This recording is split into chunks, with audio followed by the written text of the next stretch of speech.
María José, muchísimas gracias por tu información. Y mire, lo que sucedió el viernes pasado en Tlahuelilpan tiene varias aristas para analizar. Por ejemplo, el daño que sufren los seres vivos por la inhalación prolongada de combustibles. Para hablarnos al respecto, tenemos ya en la línea telefónica al doctor Miguel Canul. Él es especialista del Centro Toxicológico del Hospital Juárez de México. ¿Cómo está, doctor? Muy buenos días. Gracias por tomarnos la llamada.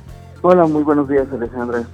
Bueno, pues el gobierno se ha esforzado ya durante los últimos días en difundir información respecto a los daños colaterales de estar en contacto directo con combustibles. Así es que, bueno, pues usted como especialista, nos gustaría que hoy nos detalle cuáles son los daños que pueden tener los seres humanos al estar en contacto directo, es decir, tocar, oler, estar en contacto con la gasolina.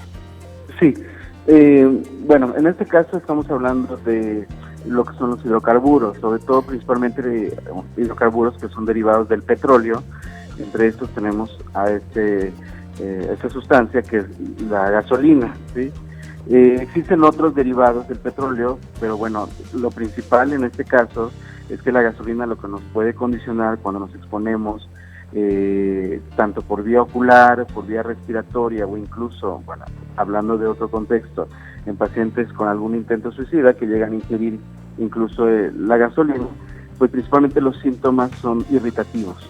En el caso de, si es por vía ocular, principalmente irritación ocular, ardor, enrojecimiento ocular, y en el caso de que fuera inhalatoria,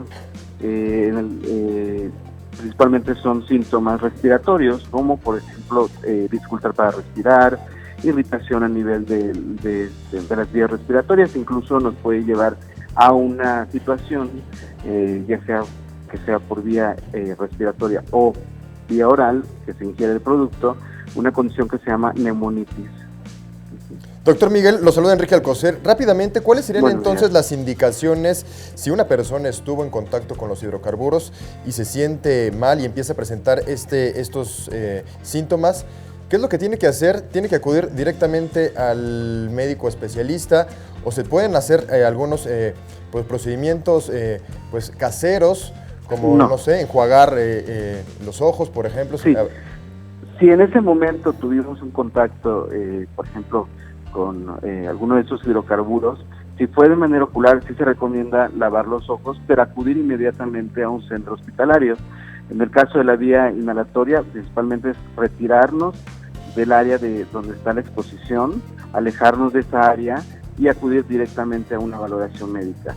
Y en el caso de que fuera oral, definitivamente ahí tiene que ser una valoración también a nivel hospitalario.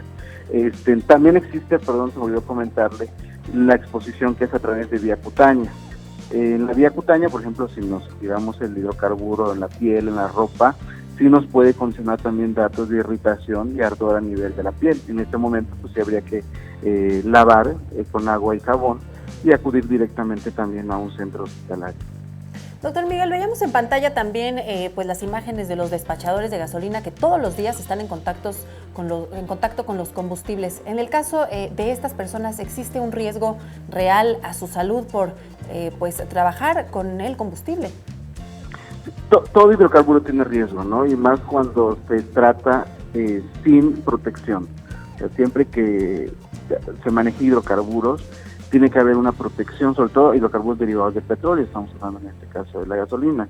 Tiene que haber un equipo de protección, ¿no? Nunca se debe de manejar o manipular directamente, siempre tiene que haber una protección, porque si hay riesgo de que el paciente o el personal que esté manejando este tipo de productos pueda llegar a tener un dato de intoxicación a la exposición del mismo.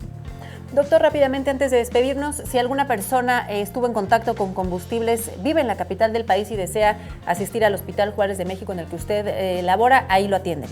Efectivamente, aquí pueden estar, estamos las 24 horas del día, tanto para asesoría por vía telefónica como por a través del servicio de urgencia del hospital.